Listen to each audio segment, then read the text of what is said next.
Well, the inflation data has been showing broad-based weakness, so it's tradables and non-tradables which are weak. So I'd be surprised if the interest rate cuts had actually that much impact on increasing the inflation rate.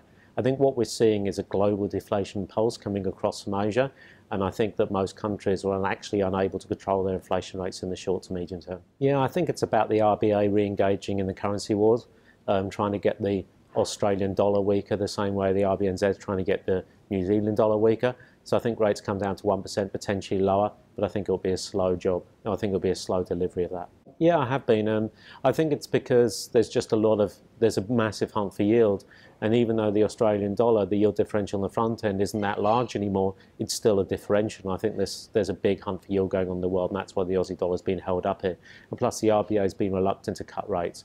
So it's meant that people have been able to harness that carry. And I think now that will potentially change going forward. I think so. I think that the market's definitely come around to, since we've seen the RBA move and they effectively reset the policy expectations back in May, I think the market's certainly come down. There's a number of economists now leapfrogging themselves to get more and more bearish.